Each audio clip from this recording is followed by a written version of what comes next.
Oke. Assalamualaikum warahmatullahi wabarakatuh. Shalom Om Swastiastu, Namo Buddhaya, dan salam kebajikan untuk kita semuanya.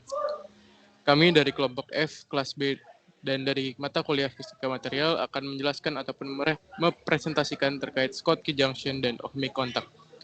Bisa di next. Oke, untuk kelompok F sendiri terdiri dari saya sendiri, Feril Varian Jayakusuma, dengan NIM 210601231100048, dan juga 4 teman saya, Muhammad Fayat Ilham, Gias Agnia Hidayat, Imade Krishna Swastika, dan Muhammad Agripina, yang nanti akan memperkenalkan dirinya saat mempresentasikan. Next. Oke, baik. Apa itu semikonduktor? Semikonduktor merupakan material yang memiliki sifat elektrik seperti konduktor dan isolator, di mana jenis material ini sering digunakan dalam peralatan elektronik karena konduktivitasnya yang dapat diatur, dan bisa dilihat juga dari contoh gambar yang sudah kami tampilkan. Next.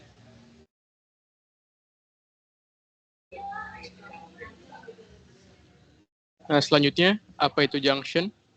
Junction pada material adalah batasan yang terbentuk ketika dua jenis material bertemu. Next. Oke, di sini merupakan contoh gambar dari P dan N junction. Next. Oke, dalam topik kali ini oleh kelompok kami, sambungan antara logam dan semikonduktor akan menciptakan metal semikonduktor junction gitu. Dan bisa dilihat juga dari contohnya MS junction, di mana MS junction sendiri kita pisahkan menjadi dua bagian, yaitu ada ohmic contact dan juga Schottky contact. Dan tertera juga pada gambar yang kami lampirkan pada presentasi pada hari ini. Oke, next bisa dilanjutkan dengan teman saya yang lain.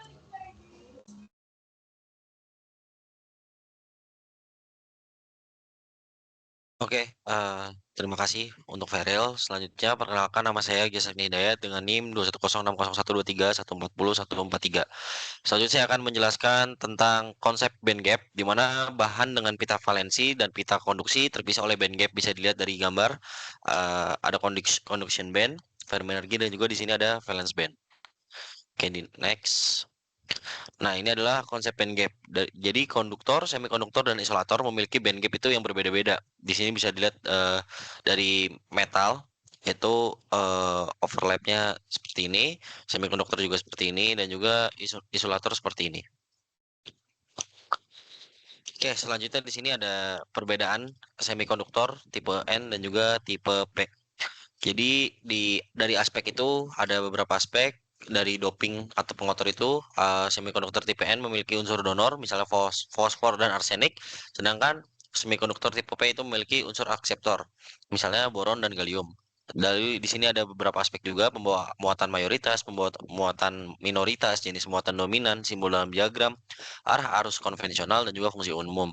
Di sini masing-masing dari semikonduktor tipe N dan juga semikonduktor tipe P ini memiliki beberapa perbedaan, namun ada satu kesamaan di mana di arah arus konvensional ya. Di semikonduktor tipe N itu dari P ke N, dan juga semikonduktor tipe P itu dari P ke N.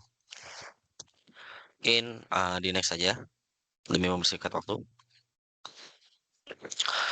Nah, di sini ada teori kontak logam semikonduktor, itu ada dua.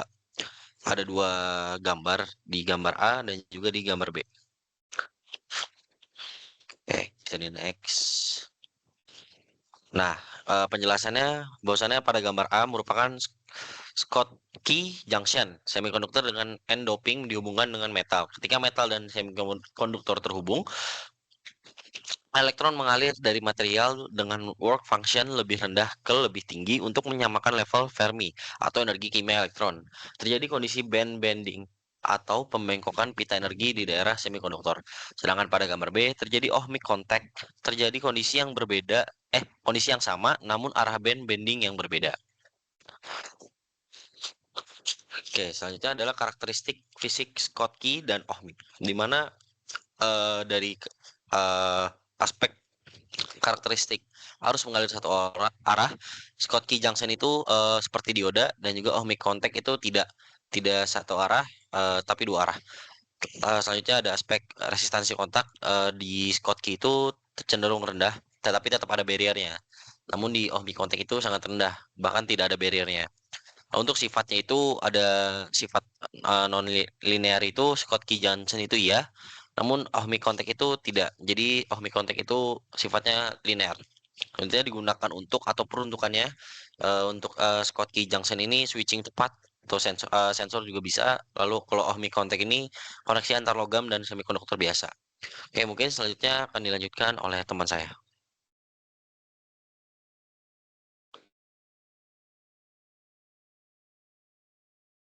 Oke, terima kasih Gias atas kesempatannya. Perkenalkan saya Wadik Swastika dengan NIM 2100123140144. Jadi selanjutnya saya akan menjelaskan mengenai grafik karakteristik VI yang ada pada Schottky dioda dan juga ohmic kontak. Dan yang pertama ini ada yang dari dioda Schottky, di mana kita bisa melihat semakin tinggi semakin tinggi tegangan yang diberikan itu dia akan semakin meningkat arusnya, dan dia itu terdapat nilai yang fix point di nilai tertentu pada grafik tersebut. Bisa dilanjut.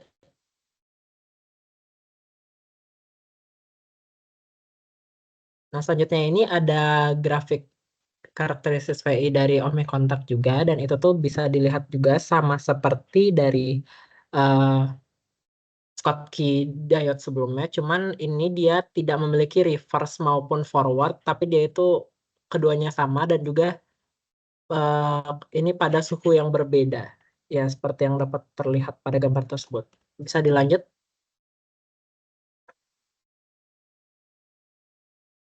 Jadi di sini setelah dari gambar tersebut, prinsip kerja dari Schottky junction itu sendiri yang pertama yaitu terjadi ketika fungsi kerja logam lebih besar dari fungsi kerja semikonduktor. Kenapa begitu? Karena ketika logam dan semikonduktor itu ditempelkan, dia akan mencoba untuk menyamakan Fermi level energinya, dan juga ketika work function logam itu sendiri lebih besar daripada work function semikonduktor, itu dia akan terjadi bending seperti yang sudah dijelaskan teman saya. Selanjutnya, yang nomor 2, elektron dari semikonduktor tidak bisa langsung melewati barrier perlu energi tinggi.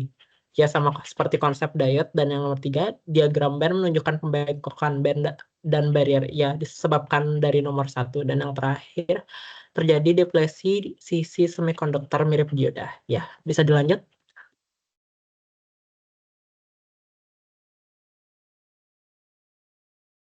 Selanjutnya, ini juga sama energi band dari logam dan semikonduktor dan kontak yang telah dibuat. Bisa dilihat pada gambar tersebut. Bisa dilanjut lagi.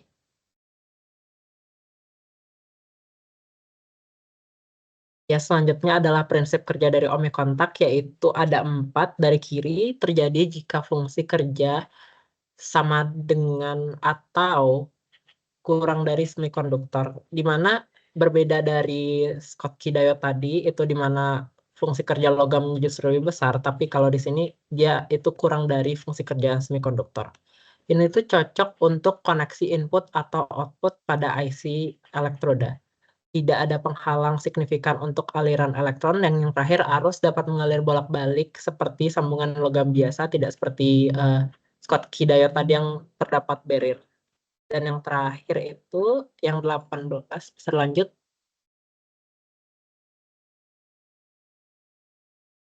Yang terakhir itu prinsip kerja ohmic kontak itu bisa dilihat bendingnya, tapi walaupun arah bendingnya itu berbeda, tidak sama seperti dari Schottky diode tadi.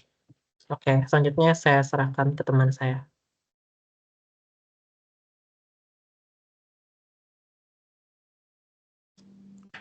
Oke, perkenalkan, nama saya Muhammad Fadilham dengan 3 digit NIM terakhir 091. Jadi saya ingin melanjutkan untuk slide saat ini itu adalah perbandingan Schottky junction dan ohmic contact. Bisa dilihat pada tabel. Yang pertama itu ada fitur utama pada Schottky junction, dioda logam. Fitur utamanya adalah dioda logam semikonduktor, dan untuk ohmic contact itu fitur utamanya adalah kontak resistansi rendah. Lalu untuk arus pada Schottky junction, arusnya adalah satu arah atau bisa disebut non-linear. Lalu untuk ohmic kontak itu arusnya dua arah atau linear. Bisa dilihat pada grafik pada sebelum-sebelumnya. yang dijelaskan oleh teman saya. Lalu untuk barrier-nya sendiri pada Schottky junction itu ada dan searah, dan pada off-mic contact itu tidak ada barrier. Lalu untuk kecepatan switching-nya untuk Schottky junction sendiri itu sangat cepat, dan untuk off-mic contact itu tidak berperan. Lalu untuk aplikasinya bisa digunakan pada diode cepat, RF, dan solar cell yang untuk solar cell efisiensi tinggi. Lalu untuk off-mic contact, aplikasinya adalah elektroda, IC, dan sensor dasar. Bisa next.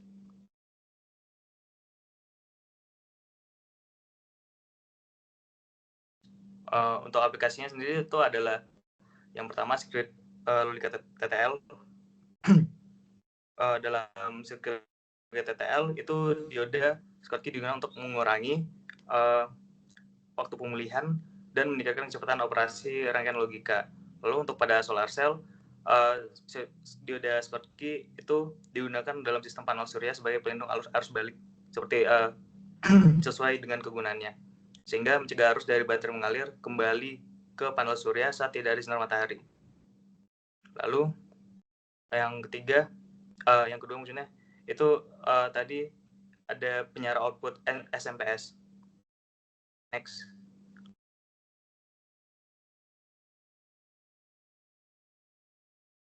Lalu untuk selanjutnya itu ada aplikasi off-mic junction. Untuk off-mic junction sendiri biasanya digunakan pada sambungan antar chip IC. Peran off-mic junction itu sendiri adalah untuk menghubungkan chip semikonduktor dengan logam pada bonding paths, sehingga harus dapat mengalir dengan mudah tanpa hambatan atau sifat penyarah seperti pada dioda. Kotak ini memungkinkan aliran arus dua arah tanpa penghalang potensial. Lalu yang kedua itu adalah kontak eksternal transistor.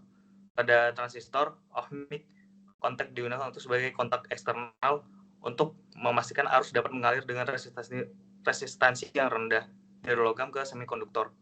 Kontak ini harus memiliki karakteristik linear 4 dan resistansi kontak yang rendah agar tidak mengganggu performa transistor, terutama pada aplikasi suhu tinggi seperti silicon carbide. Next.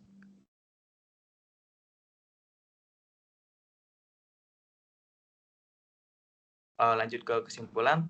Yang pertama itu adalah Schottky dan off-mic merupakan jenis sambungan logam semikonduktor dengan karakteristik yang berbeda seperti yang dijelaskan pada sebelumnya, dengan kegunaan juga yang berbeda. Untuk Schottky itu arahnya satu, resistansi lebih tinggi, kecepatan lebih tinggi, dan untuk off-mic dua arah, resistansi lebih rendah seperti sambungan logam biasa. Dan yang selanjutnya keempat terakhir itu pemilihan jenis kontak tergantung kebutuhan dan fungsi efisiensi sistem elektronik. Bisa di next. Untuk referensinya kita mengambil beberapa referensi yang kebanyakan dari internet. Mungkin bisa dilihat pada layar. Next.